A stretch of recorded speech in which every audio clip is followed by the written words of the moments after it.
উচ্চ মাধ্যমিক 2016 সালের পরিবেশবিদ্যার প্রশ্নপত্র। তো সম্পূর্ণ প্রশ্নপত্রটি আগে তোমরা ভালোভাবে দেখে নাও এবং শেষে বলে দেবো কিভাবে তোমরা পিডিএফ সংগ্রহ করতে পারবে। তো তোমরা প্রত্যেকেই দেখতে পাচ্ছ বিভাগ ক অর্থাৎ পূর্ণমান 40-এ যে লং কোশ্চেন তোমাদের থাকে, সেই লং কোশ্চেনের ক্ষেত্রে প্রথম যে লং কোশ্চেনটি 2016 সালের পরীক্ষায় এসেছিল সেটি আমি তোমাদেরকে একটু জুম করে দেখিয়ে দিতে চাই। তো ফার্স্ট কোশ্চেন এখানে তোমরা দেখতেই পাচ্ছ, একের দাগে এসেছিল জীববৈচিত্র্য বিনাশের কারণগুলি সংক্ষেপে আলোচনা করো, আর অথবাই ছিল পরিবেশ সংরক্ষণের গুরুত্ব আলোচনা করো। আর দুয়ের দাগে ছিল পরিবেশ ব্যবস্থাপনা বলতে কি বোঝো, অথবাই ছিল পরিবেশ সুরক্ষা আইন 1986 হবে, সরি এখানে 1980 দেওয়া রয়েছে, এর উপর একটু সংক্ষিপ্ত টিকা লেখো। নেক্সট 3 নম্বর দাগে লং কোশ্চেন ছিল সুস্থায়ী উন্নয়নের সংজ্ঞা লেখো, এর প্রধান লক্ষ্যগুলি উল্লেখ করো। তার পরবর্তী 4 দাগে রয়েছে সুস্থায়ী কৃষি ব্যবস্থাপনা কিভাবে সম্ভব হতে পারে, আর অথবাই রয়েছে ফসল উৎপাদনে মাটির গুরুত্ব আলোচনা করো। নেক্সট তার পরবর্তী 5 দাগে রয়েছে পরিবেশ সচেতনতা বাড়িয়ে তোলার ক্ষেত্রে শিল্প সংস্থাগুলির ভূমিকা সংক্ষেপে বিবৃতি করো। তো এই তোমাদের 40 নম্বরের লং কোশ্চেন কমপ্লিট হলো। নেক্সট তার পরবর্তী বিভাগ খ থেকে শুরু হয়েছে এমসিকিউ এবং এসএকিউ। তোমাদের টোটাল এমসিকিউ থাকবে 24টি এবং এসএকিউ থাকবে 16টি, এই নিয়ে টোটাল 40 নম্বর। তো প্রথম বিভাগের যে এমসিকিউগুলি ছিল সেগুলো তোমাদের সামনে একটু জুম করে আমি দেখিয়ে দেওয়ার চেষ্টা করব। প্রথম ছিল নিচের কোনটি পুনর্নবীকরণযোগ্য সম্পদ, সঠিক উত্তর হবে বন সম্পদ। তো এক্ষেত্রে আমি অপশানগুলো আর পড়লাম না, শুধুমাত্র রেড কালার দিয়ে যেগুলো হাইলাইট করা রয়েছে সেগুলোই তোমাদের সঠিক উত্তর, আমি সঙ্গে বলেও দেব। নেক্সট 2 দাগে কোশ্চেন, ভয়াবহ ভূপাল গ্যাস বিপর্যয় কত খ্রিস্টাব্দে ঘটেছিল? 1984। কোন মাটি আগ্নেয়গিরি থেকে সৃষ্ট? কালো মাটি। নিচের কোনটি বিশ্ব ঐতিহ্যময় স্থান হিসাবে চিহ্নিত করা হয়েছে? মানস ব্যাঘ্র প্রকল্প। ভারতবর্ষের ল্যান্টোনা ক্যামেরা দেশ থেকে আমদানি করা হয়েছিল মেক্সিকো। রাইজোবিয়াম ব্যাকটেরিয়ার মূল কাজ পুষ্টির জন্য নাইট্রোজেন সংযুক্তিকরণ। নেক্সট তার পরবর্তী এমসিকিউ রয়েছে বহু ব্যবহৃত জমিতে সফল কৃষিকাজ চালিয়ে যাওয়ার জন্য দরকার বিবিধ ফসলের ঘুরিয়ে ফিরিয়ে চাষ। 8 দাগে কোশ্চেন রয়েছে নিচের কোনটি সবচেয়ে উর্বর হিসাবে গণ্য হয়?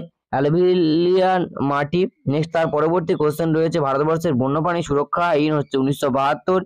সিরিজ গাছের বিজ্ঞানসম্মত নাম অ্যালবিজেরা প্রসেরা। ভারতবর্ষের কোন প্রদেশে মান্নান উপসাগর জীবমণ্ডল সংরক্ষিত এলাকা রয়েছে? তামিলনাড়ু। নেক্সট তার পরবর্তী কোশ্চেন রয়েছে ভারতবর্ষের বন সংরক্ষণ আইন প্রচলিত হয় কত খ্রিস্টাব্দে? 1980 খ্রিস্টাব্দে। নেক্সট তার পরবর্তী এমসিকিউ রয়েছে সুস্থায়ী উন্নয়ন সূচিত করে সবকটি ঠিক। ভারতবর্ষের বয়লার আইন প্রচলন করা হয়েছিল 1923 খ্রিস্টাব্দে। নেক্সট তার পরবর্তী কোশ্চেন IS 2500 অনুযায়ী পানীয় জলের পিএইচ এর অনুমোদিত সীমা 6.5 থেকে 8.5। তার পরবর্তী আমেরিকা থেকে ভারতে গম আমদানি করার সময় কোন ক্ষতিকারক বিদেশি উদ্ভিদ এসেছিল? পার্থেনিয়াম। ভারতবর্ষে কোন বিদেশি গাছকে সবচেয়ে ব্যাপকভাবে বনসৃজন করা হয়েছে? ইউক্যালিপটাস। নেক্সট তার পরবর্তী এমসিকিউ রয়েছে ভারতবর্ষের জীববৈচিত্র্যের মধ্যে এমন একটি উদ্ভিদের নাম করো যার ধর্মীয় গুরুত্ব আছে? তুলসী। কোন ধরনের মাটিতে প্রচুর পরিমাণে পচাগলা জৈব অবশেষ থাকে? হিউমাস। অত্যাধিক সেচের ফলে মৃত্তিকার কি পরিবর্তন ঘটে? অম্লত্ব বাড়ে।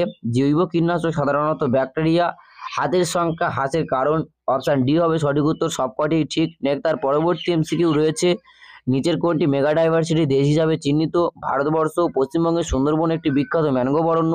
তার পরবর্তী তোমাদের বিদ্যাকে যে 16টি এসিকিউ থাকে সেই এসিকিউগুলি এবার দেখে নাও। প্রথম রয়েছে কত খ্রিস্টাব্দে স্টকহোম সম্মেলন অনুষ্ঠিত হয়েছিল? অথবা রয়েছে ভারতবর্ষে ম্যানগ্রোভ কনজারভেশন প্রোগ্রাম কত খ্রিস্টাব্দে গৃহীত হয়েছিল? কত খ্রিস্টাব্দে ভারত ব্যাঘ্র প্রকল্প চালু হয়? অথবা রয়েছে কত খ্রিস্টাব্দে ভারতের হস্তি প্রকল্প চালু হয়? নেক্সট তার পরবর্তী কোশ্চেন রয়েছে বসতি এলাকায় রাতের বেলায় শব্দের সর্বাধিক অনুমোদিত মাত্রা কত? অথবা রয়েছে শিল্পাঞ্চলে দিনের বেলায় শব্দের সর্বাধিক অনুমোদিত মাত্রা কত? তার পরবর্তী রয়েছে পরিবেশগত সংবেদনশীল এলাকার বাতাসে সালফার ডাই অক্সাইডের বাৎসরিক গড় ঘনত্ব সর্বাধিক মান কত? অথবা রয়েছে বসতি এলাকার বাতাসে নাইট্রোজেন অক্সাইডের বাৎসরিক গড় ঘনত্ব সর্বাধিক মান কত? 5 দাগে রয়েছে একটি গাছ নাম করো রক্তচাপ কমানোর ঔষধ তৈরিতে ব্যবহার করা হয়। দ্বিহাং এবং জীবমণ্ডল সংরক্ষিত ভারতবর্ষের কোন প্রদেশে অবস্থিত?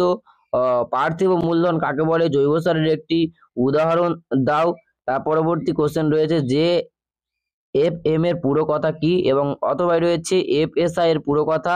নেক্সট 10 দাগে রয়েছে NAEB এর পূর্ণরূপ আর WCED এর পূর্ণরূপ অথবাই রয়েছে। তার পরবর্তী কত খ্রিস্টাব্দে ন্যাশনাল বায়োডাইভার্সিটি অথরিটি প্রতিষ্ঠিত হয়েছিল, অথবাই রয়েছে এনসিইপির পুরো রূপ কি, এবং ভারত থেকে রয়েছে আইএস 2500 অনুযায়ী পানীয় জলের লোহার পরিমাণে সর্বোচ্চ কত হওয়া উচিত, অথবা রয়েছে আইএস 10500 অনুযায়ী পানীয় জলের কোয়ালিফ্রামের মাত্রা কত হওয়া উচিত। 13 দাগে রয়েছে ঋণ সমাহার কাকে বলে।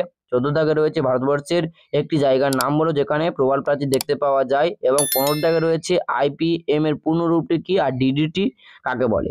তো সম্পূর্ণ 2016 সালের পরিবেশবিদ্যার উচ্চ মাধ্যমিকের এই প্রশ্নপত্রটি যদি তোমরা পিডিএফ আকারে সংগ্রহ করতে চাও, অতি অবশ্যই ডেসক্রিপশন বক্সে থাকা নম্বর থেকে আমার সঙ্গে তোমরা হোয়াটসঅ্যাপে কন্ট্যাক্ট করতে পারো। অতি সহজেই সম্পূর্ণ ফ্রিতে এই পিডিএফটি তোমরা তোমাদের কাছে সংগ্রহ করতে পারবে। তো কেমন লাগলো ভিডিওটি অতি অবশ্যই কমেন্ট বক্সে লিখে জানাতে একেবারে ভুলো না। পরবর্তী কোন সালের কোশ্চেন পেপার চাইছো এবং কোন সাবজেক্টে চাইছো তাও কমেন্টে লিখে জানিও। আর নেক্সট ভিডিও পাওয়ার জন্য অতি অবশ্যই আমার চ্যানেলটিকে সাবস্ক্রাইব করো এখনই।